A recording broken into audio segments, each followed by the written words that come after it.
मेधा शुरू से ही पढ़ने में होशियार और मेधावी छात्रा थी। अच्छी पढ़ाई के बाद अच्छा कॉलेज सिलेक्शन और फिर बहुत अच्छी जॉब। तूने तो मेरा नाम रोशन कर दिया मेधा। अरे लेकिन ये जो काम करने का तरीका है ना, इसे बदल ले।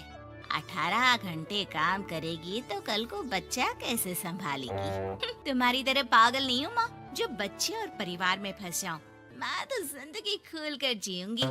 सब कहने की बात होती है बेटा, अपने बच्चे का सुख हर कोई चाहता है। वक्त बीतता है और मेधा की शादी हो जाती है। शादी के कुछ सालों में ही मेधा एक सुंदर से बेटे की माँ बन जाती है। अरे यार, मेरी मैटरनिटी लीव खत्म हो रही है, क्या करे? माँ भी नहीं आ सकती, कैसे मैनेज करूँ? ऐसा करते हैं, इसके लिए केयर टेकर रख लेते हैं, वो देखा करेगी इसे। मेधा को पति की बात जंच जाती है और वो केयर टेकर की तलाश शुरू कर देती है। एक दिन उन लोगों के घर एक महिला आती है जो दिखने में पढ़ी लिखी लगती है। जी, क्या काम है आपको? मैम, मेरा नाम स्नेहा है।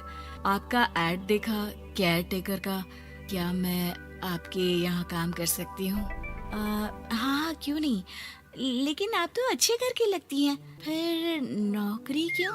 दरअसल मेरे ससुराल वालों ने मुझे घर से निकाल दिया क्योंकि मैं माँ नहीं बन सकती और माता पिता भी नहीं है इस दुनिया में। तो अरे अरे, कोई बात नहीं, तुम लक्ष्य को ही अपना बच्चा समझो और यहीं रहना, और किसी भी चीज की जरूरत हो ना तो बता देना।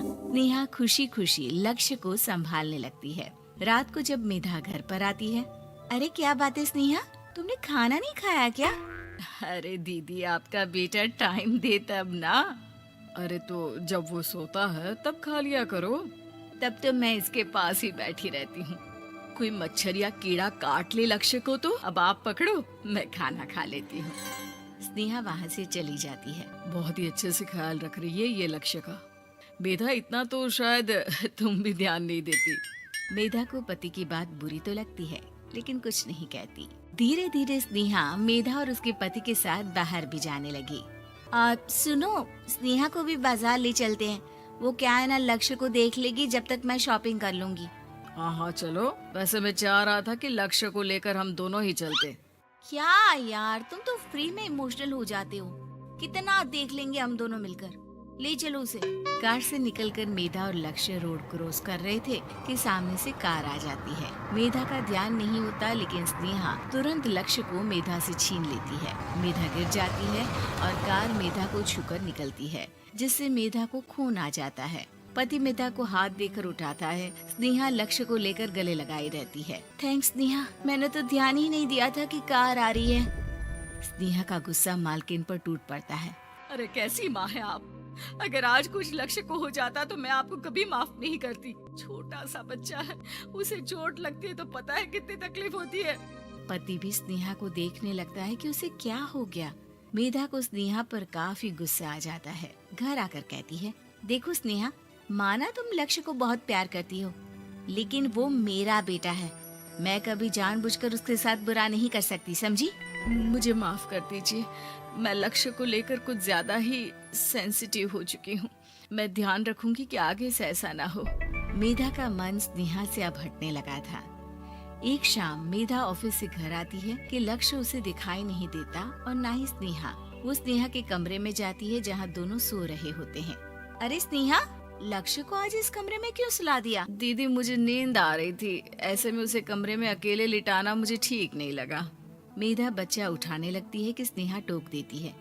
रहने दीजिए ना दीदी, सो रहा है, फालतू में नींद खराब हो जाएगी। मेधा को गुस्सा आ जाता है और वो बच्चा उठाकर वहाँ से चली जाती है। अगले दिन मेधा स्नेहा को बुलाती है, साथ में एक और लड़की खड़ी होती है। स्नेहा, अब तुम अपना कुछ और देख लो, हम लोगों को नई केयर टेकर मिल गई है, तुम इस हफ्ते घर छोड़ देना। स्नेहा का मन लक्ष्य को छोड़ने का नहीं करता, लेकिन नौकरी तो नौकरी होती है ना।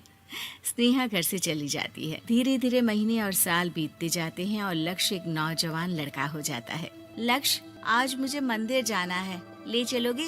ठीक है माँ, एक काम करके अभी वापस आता हूँ, तब तक आप और पापा दोनों तैयार हो जाइए। दोनों तैयार होकर बैठ जाते हैं, लेकिन लक्ष्य काफी देर तक नहीं आता। अरे मेधा, फोन तो करो लक्ष्य को, देखो क्या हो गया उसे।